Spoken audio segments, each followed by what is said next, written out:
Bismillah, Assalamualaikum warahmatullahi wabarakatuh. Kembali lagi di podcast 101 BC, Bukhari Coaching Getting Fit 101. Bersama saya Coach Hendra dan Agung Bukhari. Iya, Agung. Gimana kabarnya, Agung? Alhamdulillah baik. Coach gimana?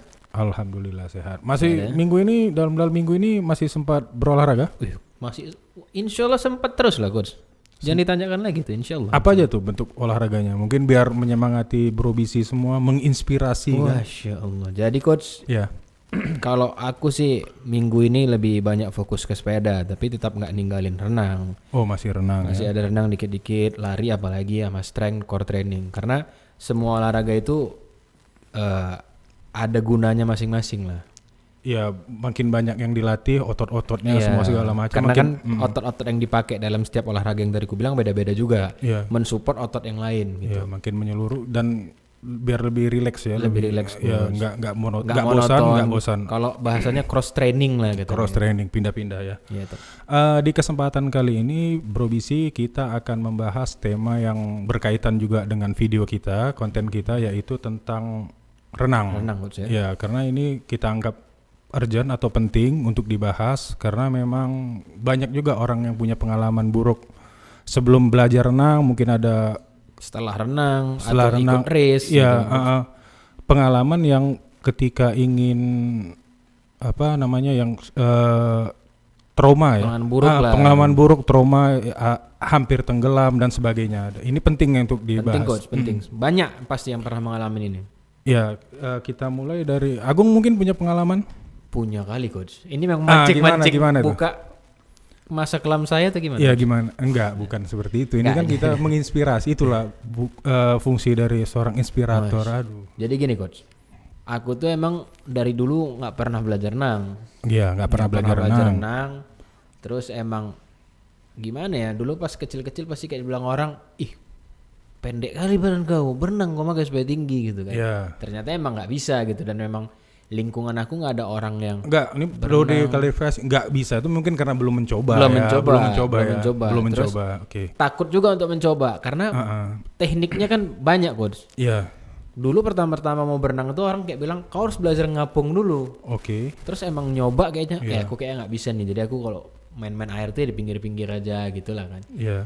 Terus berjalannya hari, aku udah mulai tanda kutip freak lah sama olahraga, mengikuti beberapa olahraga. Hampir senang sekali berolahraga ya, lari, sepeda dan lain-lain Bisa ya. dibilang gitu Coach. Iya. Terus karena udah rajin lari juga belakangan, pengen ikut triathlon. Pengen ikut triathlon. Mau nggak mau harus belajar berenang. Iya, karena salah satu olahraganya Iya. ada renang ya. Dan dia di awal karena kalau kita ikut triathlon nggak bisa berenang, habis sudah karena di awal udah habis-habisan, Iya. salah semua begitu sepeda lari udah keok. Terlalu banyak buang Iya. energi di situ ya. Karena kan kita harus betul-betul tahu tekniknya Coach ya supaya nggak membuang tenaga Iya, ekstra benar. Coach ya. Hambatan air, belum dan lain-lain. Iya terus karena itulah jadi oke, aku harus belajar renang nih gitu. Ah. Kemarin sempat nanya sama kawan di mana ya belajar renangnya gitu Iya. semua segala macam. Sampai adalah kawan yang ini ada Coach Hendra namanya. Oh, seperti itu. Seperti itu. Jadi tapi sebelum aku dikenalkan sama coach kemarin, aku pernah ikut triathlon Coach, pandai-pandaian lah, cobalah kayaknya ada namanya mini triathlon, bisa triathlonnya cuma di kolam, Oke, bolak-balik di kolam. gitu Coach. Iya, 50 meter, Heeh. 8 kali. Jadi totalnya 400 meter. Ya, biasanya kan triathlon ini ada di danau, Danau, di laut iya. gitu ya. Rata-rata seperti itu. Ini karena mungkin acara komunitas gitu, mini tribats namanya. Jadi Iya, dia mini tribat. di kolam gitu ya Coach, bolak-balik. Di Senayan ya, Di Senayan, Jakarta di ya. GBK. Aku pede aja, oke aku ikut. Bisa nih insya Allah gitu kan. Memang udah Sepertinya ada yang menarik ya. wah. Nanti mungkin Bisa tolong produser, editor, foto-fotonya juga ada. jangan. Ini cuma suara loh Coach, ini podcast. Ya enggak, Pak. Kan biar lebih memvisualisasikan pengalaman. Iya. Ingin buat malu. Ini buat malu saya ya Coach. Bukan memvisualisasikan ya. Iya. Terus gimana? Sebelumnya udah mulai bisa renang lah, udah mulai ada teman yang kayak ini gue kayak gini gaya bebas, kau harus gini. Udah mulai bisa lah, udah bisa jalan gitu dari ujung ke ujung, tapi masih membuang ekstra tenaga. Jadi kalau dari ujung ke ujung tuh 50 meter capek. Iya. Tapi ya udahlah, gue ikutin aja kok, cuman 8 kali dan berhenti gitu kan. Begitu start mulai panik Coach, depan ada orang, kiri ada orang, kayak gelembungnya gitu kan. Aku sampai nggak bisa aku nih kayak sesak gitu coach. Ku pegang aja itunya kayak pelampung lintasannya tali coach. lintasan, ku pegang, udah sengap aku udah nggak bisa ngapa-ngapain. Aku harus ngapain? Udah kayak aku nggak bisa lagi nih. Udah kayak udah hopeless lah, kayak udah mau minta tolong, mau kayak udah kenceng aja lah gitu. Terus ada karena memang juga benar-benar ke titik yang waduh gimana? Udah nggak bisa ngapa-ngapain gitu kayak. Kalau ku coba renang lagi kayak udah nggak sanggup, nafas udah habis tuh kan. Ku pegang aja sih talinya nih, coach, pelampungnya nih. Takut ada yang teriak-teriak, ada yang kenal, aku malu juga karena rame. Ayo gong. Ya udahlah, mau nggak mau ku paksa lah karena kolamnya juga dalam 5 meter GBK tuh kan, coach. Terus rame, udahlah aku paksa sampai ujung berhenti aku bentar gitu, terus sampai 8 kali. Cuman akhirnya bisa terselesaikan juga yang fase di kolam ya. Lanjut ke lari atau lanjut ke sepeda, baru lari. Oke. Terus emang udah kayaknya sih karena panik, coach. Emang mengontrol panik berlebih itu kayak membuang tenaga super. Terus begitu aku nyampe ujung aku kayak aduh kayak mana ya, apa aku lanjutin atau enggak gitu kan. Aku diam, terus setiap lintasan kan 8 kali coach. Iya, jadi mungkin untuk gambaran Bro Bisi, karena ini dipertandingkan arenanya di kolam renang, jadi kolam itu kan lebar 25 meter dibagi 8 lintasan gitu ya. Itu sekitar 2,5 meter per lintasan. Jadi rutenya itu kayak jalur apa ya? Zigzag gitu lah. Iya, zigzag. Jadi lintasan 1, pulangnya lagi di lintasan 2, baru pergi lagi lintasan 3 sampai di ujung baru lanjut ke sepeda ya. Iya, setiap lintasan itu aku kayak ngoreksi, aku kurang ini. Memang di setiap lintasan makin cepat lah dan makin bentar berhentinya terakhir. Ya, mungkin perlahan-lahan rasa takutnya juga sudah mulai terus ya. mulai kayak udah mulai tenang relax, ya. Kan? Terakhir mulai berani beres lah. Tapi karena memang udah super buang tenaga di situ, banyak minum air juga, coach. Keminum air ya? Banyak, coach. Gembung lah. Terus begitu naik sepeda udah nggak mood, udah kayak masuk angin, kena angin. Efek gitu trauma yang tadi itu ya. Pokoknya emang sampai begitu finish aku harus belajar berenang nih, harus betul-betul ikut triathlon yang berikutnya, harus betul-betul siap gitu. Karena triathlon berikutnya kan udah langsung di laut atau di pantai. Waduh, gitu lebih kan. Ada ombak, air asin, udah itu kan kompetisi sekali start itu rame orangnya, lebih parah kan kondisinya. Lebih tabrak-tabrakan dan sebagainya ya. Oke, aku harus benar-benar latihan yang bagus, yang struktur, nyari pelatih, tanda kutip ya, nyari pelatih. Iya kan sudah ada belum bisa kita nyari pelatih yang. Ya, Bro Bisi, kita baru dengar tadi pengalaman Agung, dan ini juga sebagai catatan untuk kita semua, sebaiknya belajar renang itu dimulai dulu dengan adaptasi di dalam air. Karena emang butuh pelatih ya, coach ya. Iya, karena memang apa ya?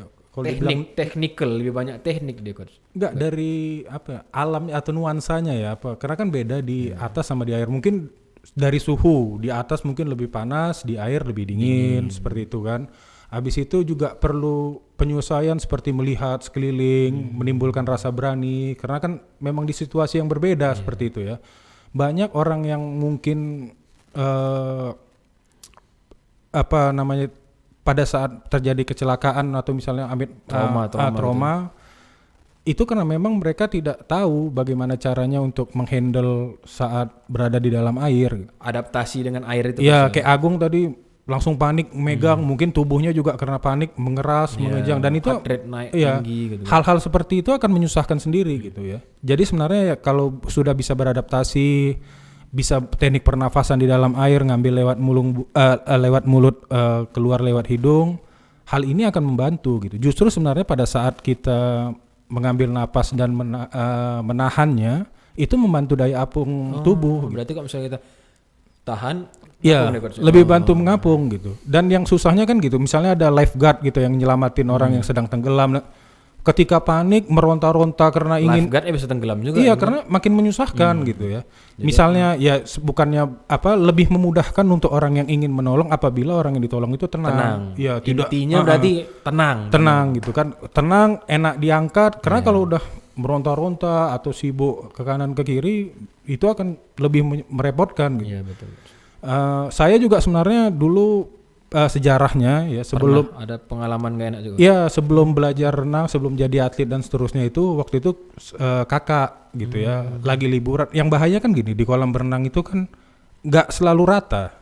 Iya, iya. Ada Dia yang kan tiba-tiba turun di tempat gitu. yang dangkal gitu, di ujungnya makin turun dan turunan tiba-tiba dalam gitu. Untuk mungkin kalau yang dewasa yang sudah sadar, ini waktu itu kan kita masih anak-anak gitu ya, kakak masih anak-anak ya main-main. Kan nggak mungkin lahir langsung gede, coach. Iya, aduh, ini. Oke, jadi tadi seperti itu kan yang apa namanya? Anak-anak terikut arus, kemudian itu hampir tenggelam dan untungnya ditolong oleh pengunjung lain. gitu. Oh, bukan coach yang nolong. Ya saya kan masih anak-anak. Oh, belum juga. bisa berenang juga ya? Tidak, Agung. Aduh, ya tidak yang nolong dan dia itu masih memakai pakaian. Untungnya memang qadarullah ditolong. Orangnya masih berpakaian lengkap gitu. Sampai jamnya juga kerendam dan segala macam. Terselamatkan. Sejak saat itulah ya sudahlah cari tempat berenang yang memang bisa untuk Anak kecil. iya untuk melatih renang gitu. Dan renang ini sebenarnya banyak manfaatnya ya, seperti misalnya olahraga yang paling sedikit benturan, Oh, iya. impactnya paling rendah, olahraga yang apa namanya baik untuk pernafasan karena renang mau nggak mau sekali nafas sekali buang, sekali nafas sekali buang. Teratur coach. Iya dan baik juga untuk pertumbuhan dan ini kan memang skill yang mesti bisa dikuasai ya. Mungkin sebagai tentara, Polisi. iya nakoda yang berhubungan dengan itu, berhubungan dengan air, membutuhkan skill ini gitu ya. Jadi ya kalau misalnya ada yang mau latihan, ini. Cari coach ya coach. Iyalah cari Coach lain lah, jangan. Masa cari yang lain kan? Maksudnya coach lain lah, jangan coach saya nih. Saya fokus loh gitu. Coach. Fokus, Jangan seperti itu Anda. iya. Kemudian Coach, itu kan tadi coach cerita pengalaman masalah kecil coach lah. Mungkin dari situ coach bisa jadi kayak oke aku harus latihan renang gitu kan, atau aku harus bisa renang. Dan sekarang alhamdulillah kemarin coach juga udah jadi atlet, mantan atlet lah bisa bilang kan, jadi atlet sukses latihan renang. Sekarang kan ngajarin orang renang. iya. Nah ada nggak orang yang mengalami pengalaman seperti coach atau gimana coach ketemu orang yang coach Yang ngajarin sudah renang? ada efek trauma seperti terlebih dahulu. Iya banyak juga yang saya ajari. Kalau orang normal gitu, apalagi anak-anak yang masih mungkin usia-usia 5 tahun, 6 tahun tuh lagi semangat-semangatnya kadang sebentar saja sudah bisa ngapung ya. Walaupun gayanya masih belum sempurna gitu ya. Cuman udah bisa ngapung ke kanan, ke kiri sudah bisa. Cuman kalau orang yang sudah dengan efek trauma itu sulit. Susah.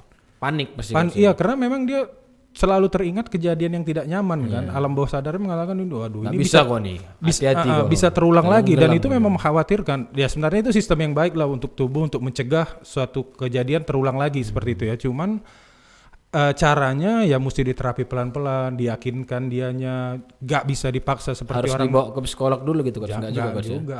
Itu kalau yang banyak kerjaan, ya kan. Mikirin negara. Hei, Ini mau latihan renang nih, coach. jangan dibawa kemana-mana dulu Agung. Kita baru-baru ini trauma tenggelam. Ini kalau orang yang punya trauma tenggelam pelan. Pasti kan kok udah pernah tenggelam gitu kan coach, begitu diajarin, aduh nggak berani gitu coach. Iya, bahkan yang susahnya gitu dia memasukkan kepala ke dalam air aja. Ragu ya coach. Ragu. Karena kan kalau kita masuk ke dalam air, suara juga Hilang. tertutup oleh air kan, berbeda saat kita di darat kan. Terus kayak nggak nampak ke depan, nanti di depan ada apa ya? Gitu. Iya, dari vision juga ya kalau misalnya pakai kacamata mungkin jelas. Cuman kalau yang tidak kan ini memang betul-betul kayak tertutup sama sekali, terkunci dalam sebuah ruangan yang gelap, dingin, gelap gitu kan. Baru mau dijelaskan. Tenang ya. Jadi seperti itu contohnya.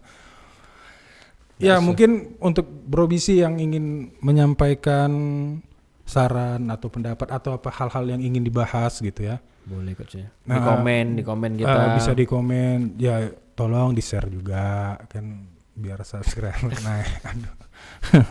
Oke, kesimpulannya berarti penting untuk orang yang belum bisa berenang itu melatih memulai dari adaptasi di dalam air, mempelajari teknik pernafasan yang baik dan yang terbaiknya itu berlatih renang itu diawasi atau memang dibimbing oleh pelatih atau instruktur seperti itu ya. Kalau sendiri bahaya juga coach ya. ya. Bahaya. Misalnya ada apa-apa nggak ada yang mantau. Nggak ada yang mantau ya. Mungkin di setiap kolam berenang umum itu pasti ada lifeguard seperti itu. Cuman kan nanti kalau sudah trauma memulai lagi susah.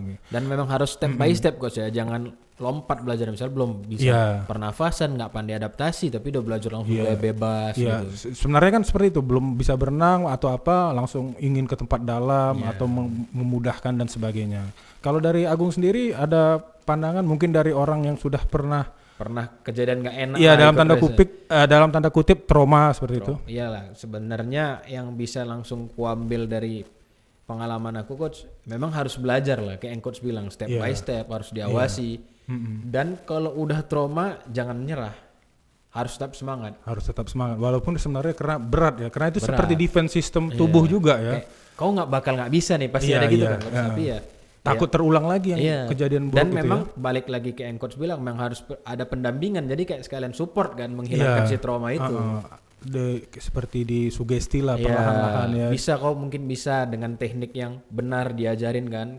Kau kenapa salah kemarin, karena kau tidak seperti ini, misalnya seperti itu, coach. Ya, secara mental juga terangkat perlahan-lahan. Ya mungkin kedepannya kalau Agung sudah lancar kan, karena triathlon ini yang serunya itu ada di laut dan rata-rata di objek wisata ya. Bener. Seru sekali ya, di laut, danau, sungai. Makanya coach harus ajarin saya. Iya, bisa. Itu tentulah kan kita namanya.